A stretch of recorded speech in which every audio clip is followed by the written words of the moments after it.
A report at RVM News said Democrats had demanded he provide documents and testify before the House committee, which was killed when Republicans took the majority in the House. Why? Was he even there? Do you even remember? Do you even remember if he attended January 6th? Because my memory of the event is he was too busy broadcasting at the time. He covered it and talked about it and encouraged people to protest peacefully on his show. I remember that, but I don't remember him actually attending. Am I crazy? I don't recall any footage of him, like, Alex Jones. There's that footage of him standing out there with the bullhorn. But no, if he was within 1,000 miles, I mean, that counts as being at the Capitol, right? I'll tell you exactly why he's being prosecuted. For saying things like this. I am going to play this right now. What the fuck did you do to stop it? Here's what he did to stop it. Nothing. You know why they did nothing? Because it's too fucking hard to do it. They're gutless. The reason this country in the West is in the shape it's in is because the conservatives who talked a good game about doing better didn't have the balls to sit there and fight and say no.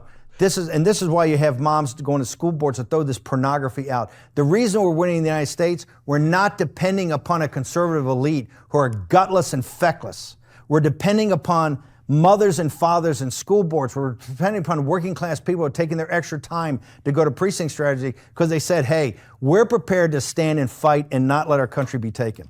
And that's what's important. Everything else is just conversation. You have to have the political will and the muscle to sit there and say, they can call me a racist, they can call me a nativist, they can call me a xenophobe, a sexist, a homophobe, all of it. When they get to that name calling, that means they've lost the argument and we're winning. You've got to draw that pus, you've got to lance the boil and draw that pus out of the system, and the conservatives aren't prepared to do that. They'll curl up in the fetal position because they're not going to be acceptable at the clubs. You have to get over, you have to understand we're unclubbable, and we're fucking proud of it, okay? And we're going to save our country, and eventually leaders will step up in England and come to the forefront and save the United Kingdom. I can't imagine why they wanted him to appear and why they're currently trying to lock him up. He failed to appear before a congressional committee picked by exactly 1/2 of the political binary in this country.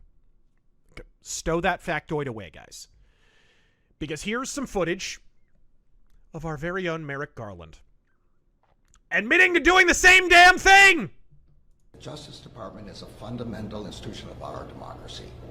People depend on us to ensure that our investigations and our prosecutions are conducted according to the facts and the law and without political influence.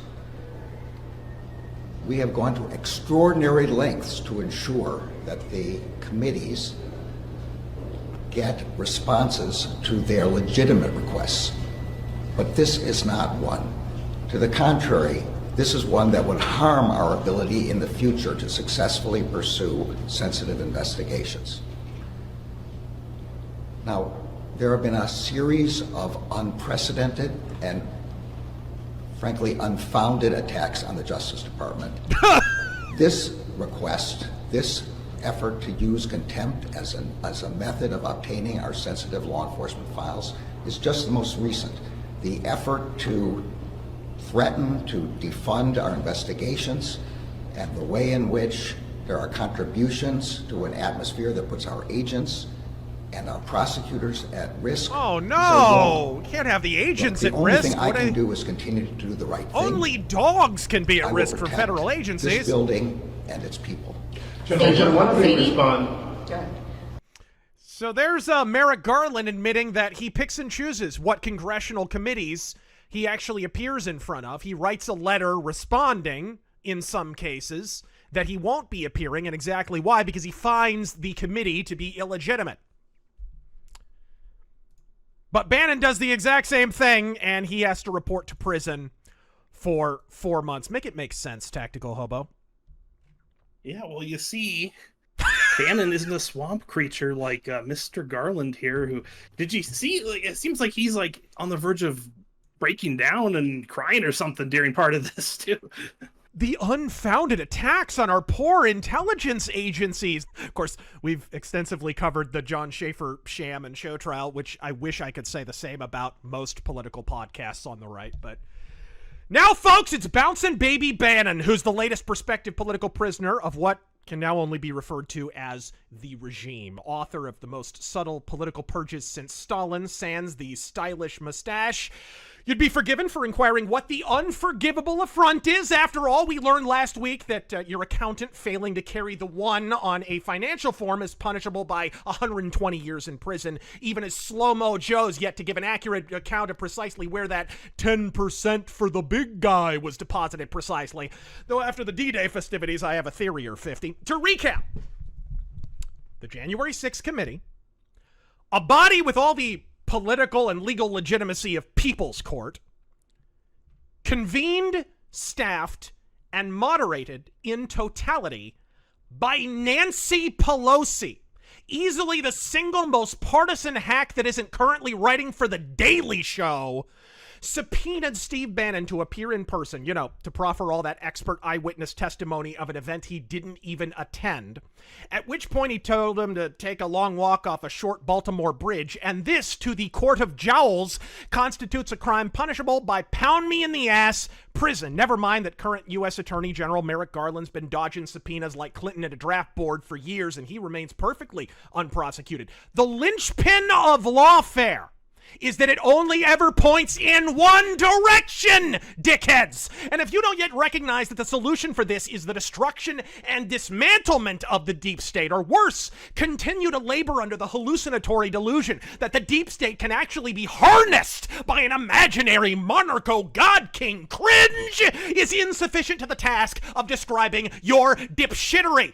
You'd see a tighter grip on reality watching Chris Chan interview Ted Bundy as a cartoon hedgehog. Please, God, don't you dare look that up.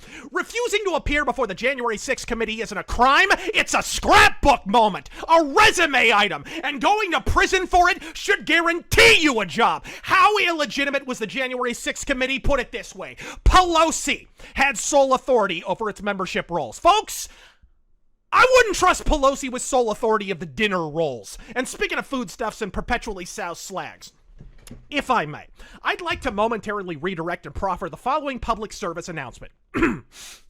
Dear alcohol, we had a deal. You were supposed to make us funnier, smarter, and more insightful at parties. But I've seen Nancy Pelosi tune wine coolers into the box, and bitch, we need to talk. Pelosi's roughly as insightful as an emo kid's live journal, about as funny as a school bus fire, and about as bright as Lizzo's areola. This woman's breath is 120 proof, and her blood type is a controlled substance. She should be Captain Charisma, so what the hell gives? We all see this for exactly what it is. One last-ditch attempt by the actively moldering Nancy Lugosi to secure her status legacy before Professor Van Trumpsing sends the stake into her sternum and she's replaced with a younger model of Menshevik. But really, what's AOC have between her tits that Pelosi doesn't? Apart from her belly button, I mean. I'm Razor Fist for Tactical Hobo and the RazörForce Offensive. God speed!